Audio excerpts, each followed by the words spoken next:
So my phone died on the first video, so I thought I'd just try to start where I left off. So this is a new batch of dough. It's just the other half of the dough I showed you earlier.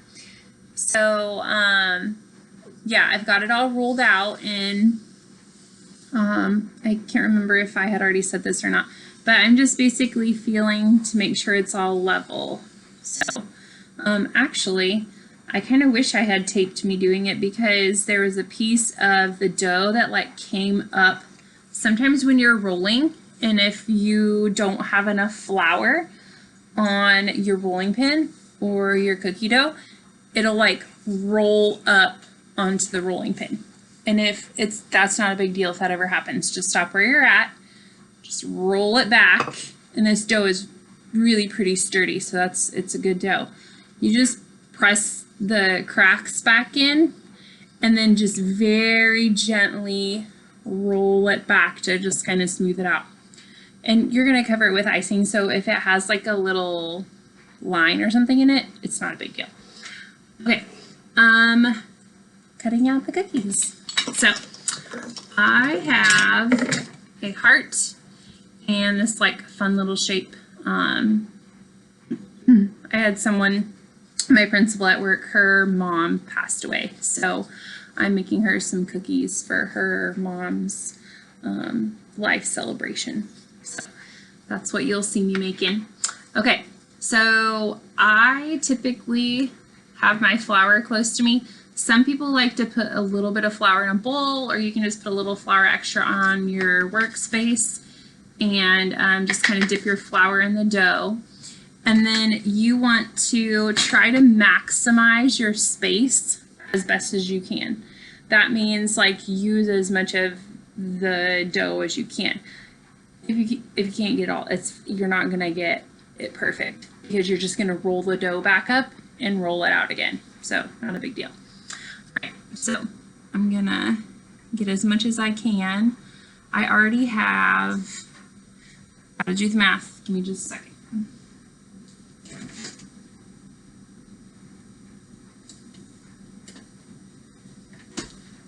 I already have 6 hearts and 2 of these.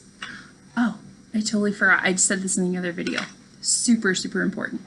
So, math and science and baking. So, I know you're a math and a science girl. So. All right. You need to find something in your house, or just have a small ruler close to you that is something that's about 1/4 of an inch. That's how thick you want your cookies, because these cookies have to be sturdy. You've got to be able to decorate them and hold them, and you want a good thick cookie. So I just took my ruler and tried to find something around my house. Like at first I tried to find a piece of cardboard that was 1/4 of an inch thick, or like a notebook, or like I've like folded up an envelope and tried to, get as close to 1/4 as I can. My lid to my flour is actually, this is exactly 1/4 of an inch. So I just take it, and it's not going to be perfect. Like, see, like there's like a little bit, and that's okay. But if it looks like it's half, like it's only comes up halfway, you want to try to stay away from that area, because you don't want to have a cookie on your sheet that is a full 1/4 of an inch, and then another cookie that's only, it would be an 1/8 of an inch, but a thinner cookie, because then when you cook them, you're gonna have one cookie that's kind of like burnt, and then another one that's gonna be just right. So consistency, I'm sure you know that word, but you want everything to try to be the same as possible.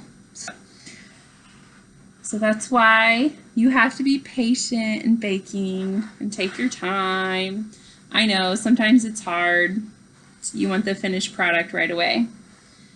So I think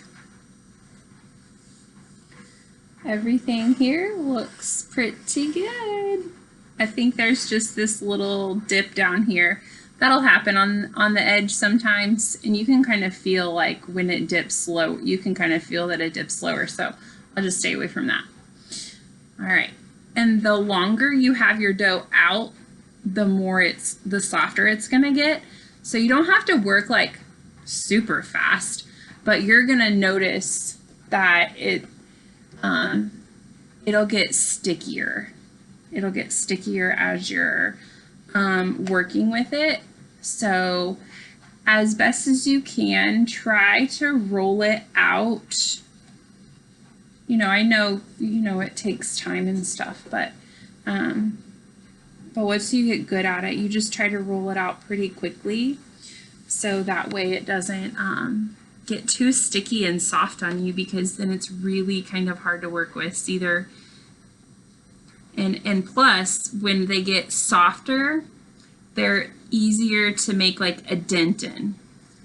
Like if you accidentally, bump it with something, or you try to pick it up, it'll sticking to your table is another thing when you try to go pick it up after you're done cutting them out. And it's not very fun to have a really pretty cookie and then when you go to pick it up, it's stuck to your table and it gets funky.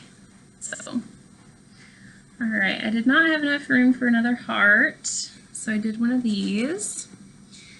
And then I will just basically repeat the process again. So let me go get the pan that I put my other ones in already.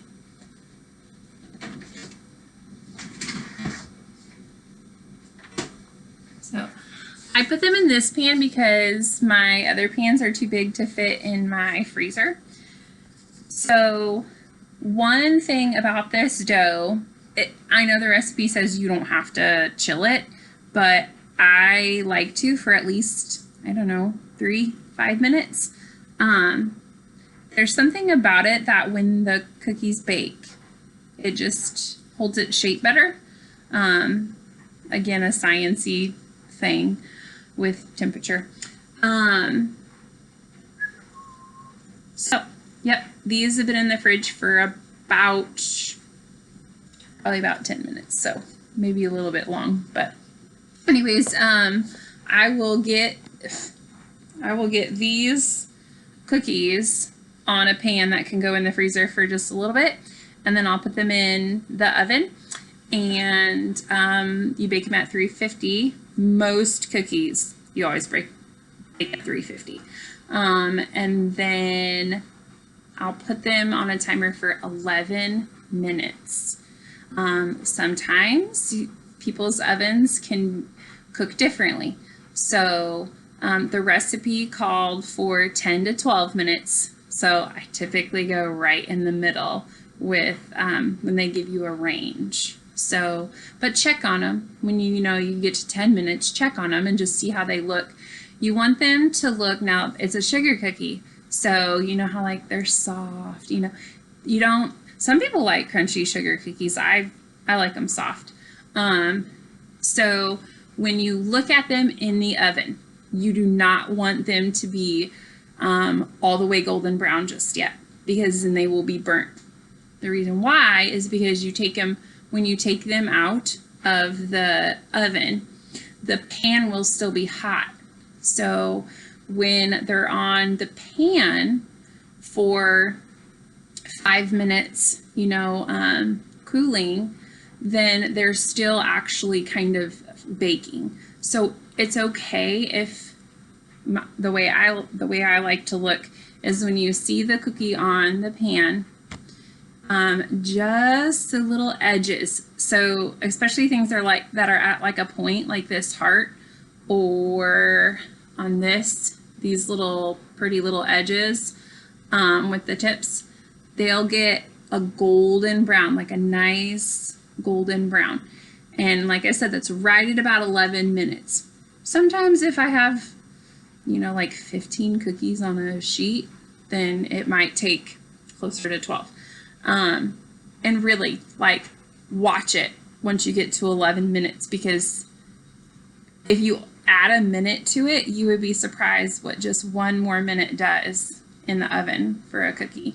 So yeah, so then once the edges look nice and golden brown, you take them out and you let them cool on the pan for 5 minutes, close to 5 minutes, because you don't want them on there too much longer, because then they'll start to get hotter, I guess. But most of the time the pan cools off by 5 minutes anyways. And then just take them and put them onto something different. I have cooling racks. I don't know if you have those at all. They just basically are like a wire, just like this wire rack, and then you can put them, you can just put them on the cooling rack. Let's see. And then sugar cookies, you can actually let them sit out overnight and they'll be fine. If you have enough time, like if I unfortunately do late night baking, so I'm okay with letting them stay, you know, stay out away from Junior, of course, on the cooling rack. But if, you know, but if you have time, then once they're nice and cooled and they don't feel warm at all, then you can put them in some Tupperware. I wouldn't put them in plastic bag, like in a plastic baggie, because then they can like move around and get broken by accident. So just like some Tupperware, and then you can stack them, you know, usually like 2 or 3 high, as best as you can get in your Tupperware, and you can freeze them, and they're good all the way up for like 6 months. You can freeze them in the freezer. You could put them in the refrigerator if you wanted to, just so they stay a little bit fresher that way. And then, or you could just keep them at room temperature. So you just set them on the counter. They're just in a container on the counter. And then, yep, and then they're ready to decorate. So I'm gonna let these bake, and then the next step will be icing, the fun part. Okay.